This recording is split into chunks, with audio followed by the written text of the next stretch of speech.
Nesta segunda parte do Fora de Jogo, vamos fazer o rescaldo da primeira ronda da Liga Mundial de Hóquei em Campo, que se realizou este fim de semana, no decorrer de toda a semana passada, no Complexo Desportivo de Lousada. Comigo tenho o Presidente da Federação Portuguesa de Hóquei, professor Pedro Sarmento, e o Selecionador Nacional, Hugo Gonçalves. Boa noite, obrigada a ambos por estarem aqui presentes.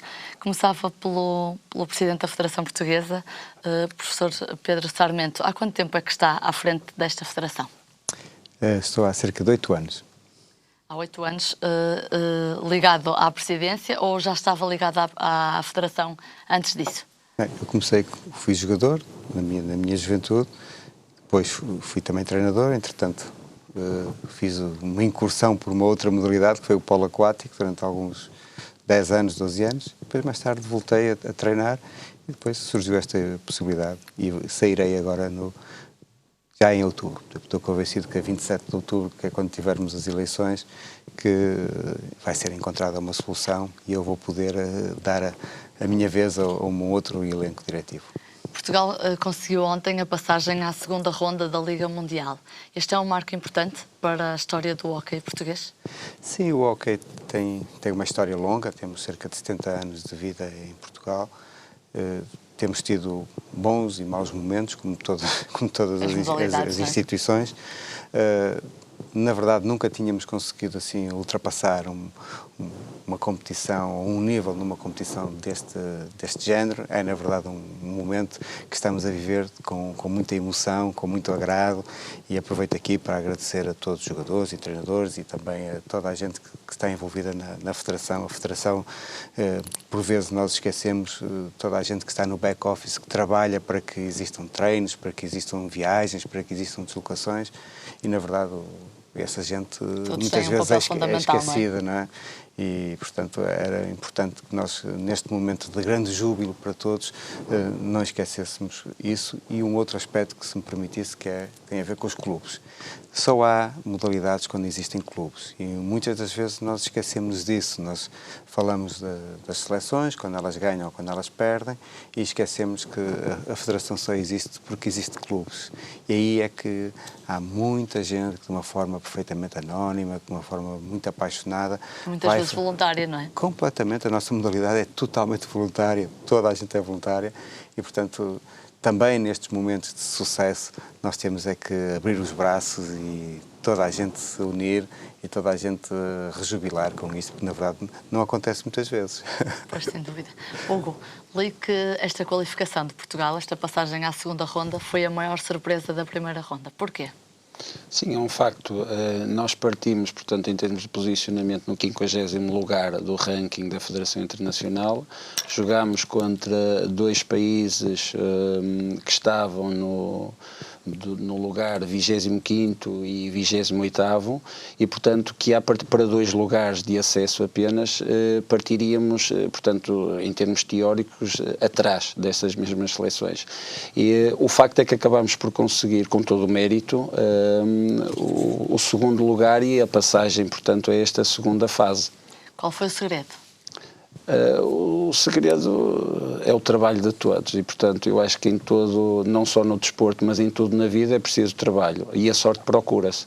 Portanto, tivemos também a sorte, mas fundamentalmente tivemos o trabalho, o sacrifício dos próprios jogadores, portanto, porque, conforme o Presidente disse muito bem, a modalidade é totalmente amadora e, portanto, há muitos sacrifícios que se têm que fazer, das questões de famílias, de trabalhos e por aí fora, e, portanto, é o culminar, digamos assim, desses sacrifícios todos e a satisfação pessoal, individual e coletiva, portanto, o alcançar desta mesma classificação para a segunda ronda. Portugal venceu 3 dos 4 jogos que disputou, com exceção da Escócia, não foi? Que Exatamente. Saíram derrotados por 7-0. Estava à espera de uma derrota tão pesada frente aos escoceses?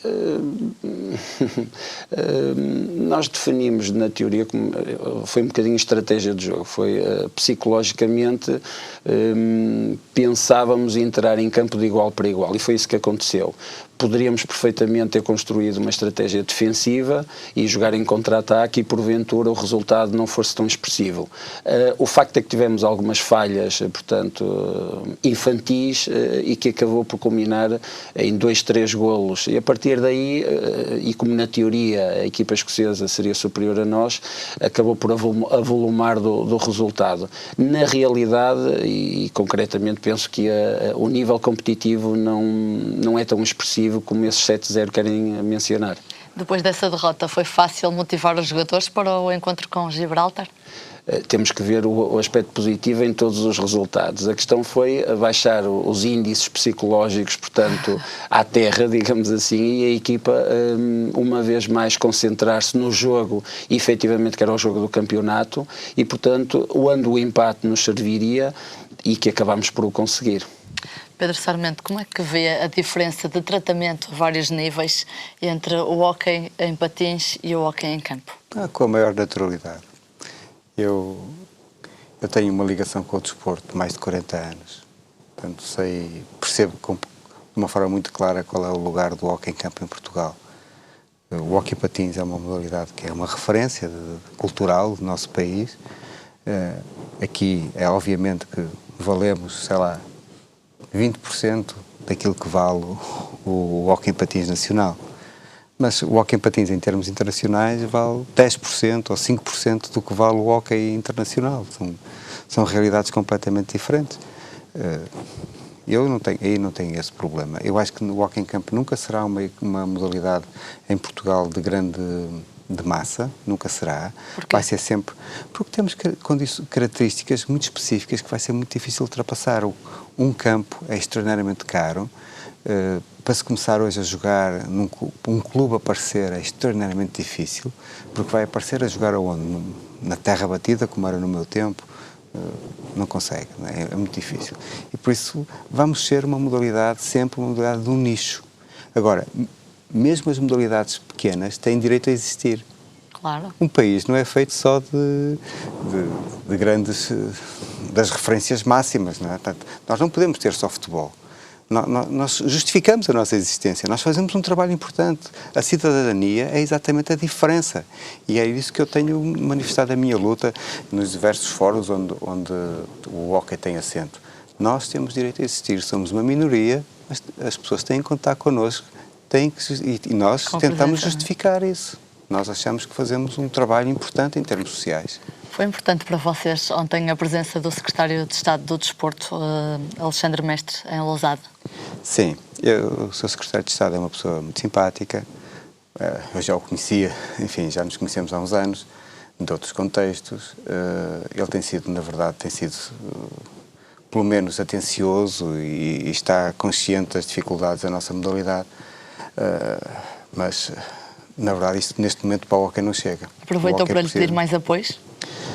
Eu essencialmente, quando estou com essas individualidades, eu peço para eles perceberem qual é o papel que uma modalidade como a nossa tem em termos sociais.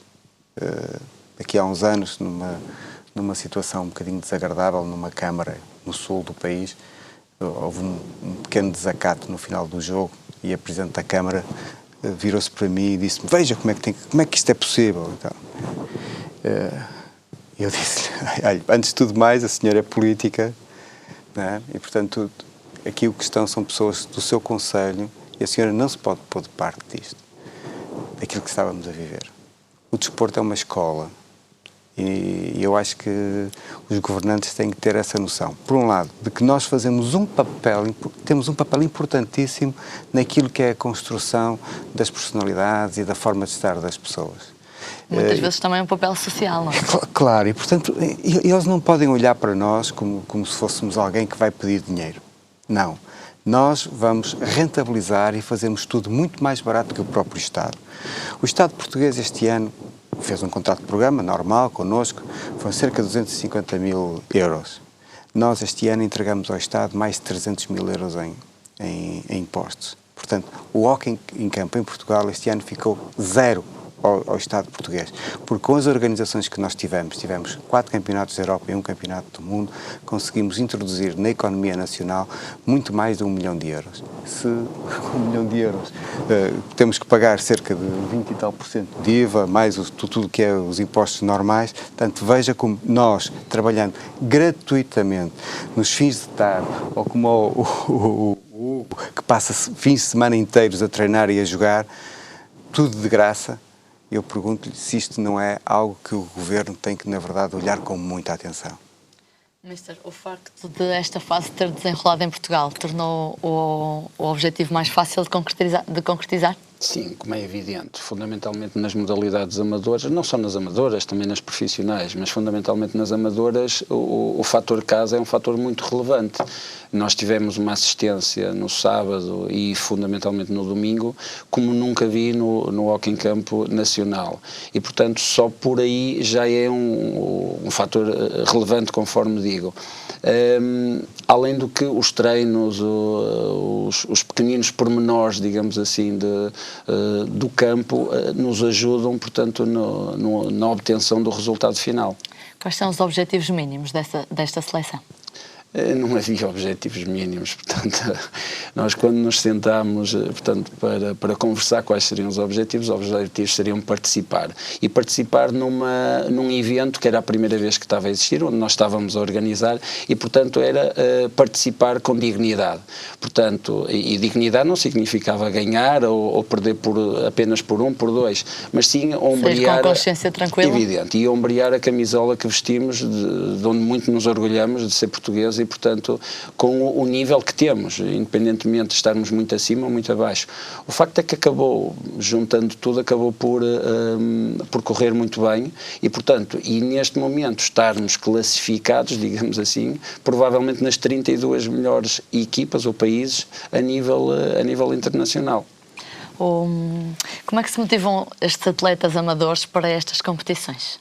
Depois de um dia de trabalho, depois de muito esforço, muitas vezes pessoal e profissional, não é? Essa é paixão. É paixão pura e simples, é paixão, é amor. Temos que ser um bocadinho malucos nestas modalidades amadoras, porque é muito complicado de gerir a parte pessoal, social, profissional com estas situações. Repare, eu estou a falar de uma preparação onde tivemos 5 fins de semana concentrados, tivemos 5 dias em estágio em Barcelona e, portanto, pedir dispensas de trabalho, as questões de família com filhos, com tudo que acarreta, portanto é muito complicado. Tem que haver muita paixão, muito amor e tem que haver situações que compensem isso tudo, como é evidente. E quando no final conseguimos o resultado que conseguimos desta vez, porque nem sempre acontece assim, como é evidente, é uma felicidade tremenda e é satisfação pessoal e coletiva, conforme já disse. Como é que decorre o processo de seleção dos jogadores para a equipa que comanda, uma vez que o hóquei em campo não tem tanta visibilidade como o hóquei em patins? Claro, é evidente. Sendo uma modalidade amadora, e o número de atletas ser muito mais restrito do que noutras modalidades, portanto, nós vamos conhecendo já de etapas de crescimento e vamos tentando mesmo renovar essa seleção. Portanto, nós estamos a falar de uma seleção com uma média de idades na ordem dos 25, 26, onde temos jogadores com 18, 19 anos e onde temos jogadores com 34, 35. Portanto, procuramos em cada competição que exista trazer 2, 3 jogadores das camadas jovens para que a renovação vá sendo feito aos poucos. O processo, conforme digo, portanto, não havendo muitos jogadores, existe também, repare, nós não tivemos, se eu olhar à disponibilidade e ao número de jogadores, nós não tivemos os melhores jogadores nacionais. Portanto, agora, como se costuma dizer, só faz falta quem cá está e, portanto, independentemente, e não foi por falta de vontade, a questão é questões profissionais que não permitiram que esses mesmos jogadores estivessem presentes. E o facto é que acabámos por construir uma equipa suficientemente valente para conseguir o resultado alcançado. Pedro Sarmento, para finalizar, o que é que podemos esperar desta seleção de hóquei em campo na segunda ronda desta Liga Mundial de Hóquei em Patins, que se realiza já no início do próximo ano, não é? Março. Não, nós não podemos prometer apuramentos para a terceira ronda. É impossível. Chama-se isso ter os pés bem assentos na terra? Claro. Isso não, as pessoas têm que perceber exatamente o que é que aconteceu, não é? Este, em princípio, seria uma prova em que a Escócia e a Itália viriam para ganhar com alguma facilidade. A Itália perdeu connosco, perdeu com a Gibraltar e, portanto, depois acabamos por ser nós e os gibraltinos que somos tradicionalmente um duelo terrível entre nós. Há uns anos, há mais de 10 anos, que Portugal e Gibraltar está muito equilibrado sempre. Um, ganha outro, empata. Portanto, foi, na verdade, uma situação muito especial que permitiu esta situação. Nós vamos ver, eu já não estarei na Federação, portanto não sei exatamente qual vai ser a decisão. Eu gostava muito que Portugal fosse participar nesta segunda ronda, no entanto vai ser muito complicado, porque vamos estar com países muito fortes. Embora, por exemplo, se for no Brasil, nós recebemos o Brasil este ano e ganhamos 2 vezes ao Brasil aqui em Lousada também. Portanto, se fôssemos para o Brasil que está a preparar a sua equipa para os Jogos Olímpicos, estou convencido que poderíamos ter um ou outro jogo em que, eventualmente, vamos poder discuti-los. No entanto, depois vão aparecer os colossos, as equipas que são profissionais. Sabe que no hóquei há países que nem têm campeonatos, só têm jogadores a prepararem-se para as seleções e que passam o ano todo em estágios, umas vezes na Ásia, outras vezes na Europa, todo o ano a prepararem-se. Portanto, quer dizer, isto é impossível, portanto, para nós. São patamares muito distintos, claro, não é? São coisas completamente diferentes. Agora, isto não é futebol, não é? Nós não podemos olhar para as modalidades e pensar que estamos todos a viver no mundo do futebol. Não, isto são mundos muito diferentes. O termos chegado aqui já foi fantástico, será um prémio fabuloso para os treinadores e para os jogadores poderem ter acesso a uma competição deste nível. Obrigada a ambos pela presença no Fora do Jogo e parabéns pelo feito. Muito obrigado. Até breve. Obrigado. Temos agora destaque da capa de desporto do Jornal Audiência, que vai para as bancas amanhã. Podemos ver que a grande chamada à capa está relacionada com o futebol distrital. Dragões sandinenses alcançam primeira vitória. É o título que vem acompanhado de uma fotografia da formação de Sandim. No canto superior esquerdo vemos que o destaque vai para o basquetebol. Guifões Sport Clube sagra-se vice-campeão do 3º torneio quadrangular Vila de Guifões. E mais abaixo, relevo para o futebol nacional. Leixões empata na Luz, é o destaque da 2ª Liga. Coimbrões em fuga, é o título correspondente à 2ª Divisão. E Felgueiras 1932 isola-se na Série B, diz respeito à 3ª Divisão. Mais abaixo podemos ver que há um especial de 2 páginas sobre o Atlético Clube de Gervide. Estádio continua a ser uma necessidade, é o título desta reportagem. A ACR Golpilhares apresenta-se aos sócios com derrota frente ao Futebol Clube do Porto. É a manchete do hóquei em patins. E para finalizar, no desporto motorizado, DTM a altas rotações em Valência. Estes são todos os destaques que podemos ver amanhã no Jornal Audiência, numa banca perto de si. De seguida, passamos aos destaques do Desporto Rei, ao nível dos campeonatos distritais, com Johnny Lino, jornalista do Jornal Audiência. Boa noite, Johnny. Boa noite. Obrigada por estares aqui. Começávamos, se calhar, por fazer um comentário ao derby que colocou frente a frente Dragões Sandinenses e Cerezedo. Sim, era interessante tentar perceber qual seria a reação do Cerezedo neste jogo relativamente às 2 jornadas anteriores em que acabou com derrota.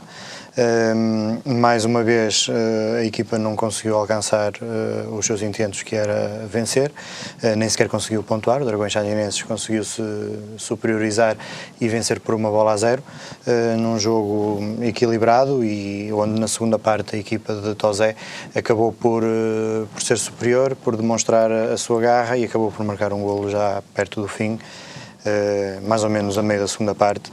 e que lhe garantiu os 3 pontos. Tozé que refrescou a sua equipa no intervalo com o Nuno Silva e Gerson, que acabaram por fazer a diferença na equipa sandinense. Sim, às vezes estas mexidas portanto, acabam por trazer os seus frutos. O meio-campo estava a ser bastante a parte do jogo mais utilizada pelas duas equipas. Tanto o Gerson como o Nuno Silva são jogadores com mais preponderância atacante. Acabou por ter felicidade nas substituições e isso fez com que a equipa partisse para cima do adversário e conseguir marcar o golo que lhe garantiu os 3 pontos. Johnny, tal como já tinha acontecido na primeira jornada, o autor do golo dos Dragões Sandinenses foi Quinzinho. Sim, Quinzinho é uma agradável surpresa, é um bom jogador, é um extremo nato, gosta de ter a bola no pé e aparece bem a finalizar e é por isso que já leva 2 golos no campeonato e está no topo também dos melhores marcadores. No final do jogo houve alguns atritos entre a equipa técnica do Cerzedo e os adeptos do Dragões Sandinenses que culminaram com a identificação do técnico cerzedense. Eu conheço o Pedro e posso dizer que esta não é muito a linha dele. Surpreende-me um bocado esta situação, surpreendeu-me, mas pronto, eu acho que tudo advém deste mau arranque. E de facto a equipa tem um bom plantel e não estava à espera nesta altura do campeonato ainda não ter pontuado e muito pior do que isso ainda não ter marcado qualquer golo. Cerzedo ainda não marcou nenhum golo até ao momento. Todos nós também já sabemos como é que são os adeptos dragões sandinenses, fervorosos na equipa. É normal que tenha havido alguma troca de palavras mais acesa e pronto, e tudo levou a este desfecho. Foi identificado pela polícia por incitação à violência. Não sei se será exagerado ou não, mas o único que eu posso dizer é que isto não faz a linha do Pedro, uma pessoa que normalmente costuma ser correta no banco. Pronto, vamos ver agora no que é que isto dá, se castigo vai levar certamente. Jónia, uma curiosidade, no final deste jogo eu falei com o Luís Pedrosa, o presidente do Cerzedo, e ele não estava, claro, preocupado porque a equipa não tem ainda qualquer ponto conquistado, mas dizia-me, curiosamente, o campeonato não é como começa, mas é como acaba. Sim, essa é uma frase que as pessoas usam e de facto não deixa de ser verdade. As coisas podem começar muito mal e acabar muito bem. Já tivemos casos de equipas que começaram muito mal o campeonato e no final acabaram por subir a divisão. Isso é uma coisa perfeitamente natural. Agora, o Cerzedo continua a dizer há algo que não está bem, pode ser o entrosamento entre os jogadores. De facto houve muitas mudanças, o plantel é perfeitamente equilibrado, é um plantel muito competitivo e que tem capacidade para estar lá em cima, por isso, mas eu estou convencido que de facto as coisas não são como começam, são como acabam e acho que o Cerzedo vai dar a volta e vai conseguir, às vezes nestas situações basta apenas uma vitória para mudar tudo, dar uma volta de 180 graus, porque nós sabemos que derrotas trazem derrotas, mas uma vitória pode fazer mudar o Johnny, na primeira divisão da AF Porto, o Golpilhares continua sem sofrer, sem perder, com 9 golos marcados já. Sim, eu não me queria repetir, aliás isto já eu tenho vindo a dizer desde sempre, o Golpilhares para mim é um dos candidatos à subida e estas equipas às vezes nestas divisões não gostam de se assumir, todas querem fazer um bom campeonato, todas querem lutar pela manutenção e só lá mais para a frente acredito que nesta primeira fase os dirigentes e tanto o treinador, o Alexandre Coutinho, quererá ver o desenrolar dos acontecimentos e mais lá para a frente então aí sim poderá de facto assumir alguma coisa. Fazendo um paralelo àquilo que aconteceu com o Cerzedo na época em que subiu, eles também não assumiram rigorosamente nada até dezembro, depois de dezembro como estavam nos lugares de subida, então aí sim assumiram-se como candidatos. Penso que o mesmo acontecerá no Golpilhares, levam 3 jogos, 3 vitórias, estão muito próximos de bater o recorde que alcançaram a época passada, que foi 6 vitórias seguidas. Vai a meio, exatamente. O plantel é bastante equilibrado, é um plantel mesmo para alcançar algo mais que a manutenção e que os 5 primeiros lugares. Na segunda divisão, um caso de violência no Ramaldense de Canelas. Sim, infelizmente estas coisas nestes campeonatos sucedem-se não vou dizer com alguma frequência, mas temos alguns momentos em que estas coisas acontecem e é algo que, como é óbvio, não deveria acontecer. O ano passado tivemos um caso flagrante, que foi num jogo entre o Sobrado e o Atlético Rio Tinto, no campo de Sobrado, onde também tudo foi motivado pela atuação do árbitro. Houve agressões, houve invasão de campo e os dirigentes do Sobrado, tanto o clube como alguns dirigentes, foram punidos com penas pesadas e mesmo os jogadores. Esta vez foi Nelo, o jogador do Ramaldense, que agrediu o árbitro Ricardo Vigário. Sim, o Nelo agrediu o árbitro, portanto, na opinião dos dirigentes do Ramaldense, por aquilo que eu também já tive a oportunidade de apurar, acho que foi a má arbitragem até o momento. Estavam decorridos 32, pouco mais de 32 minutos de jogo, o Canela já vencia por 2-0 com 2 golos de Fernando Madureira.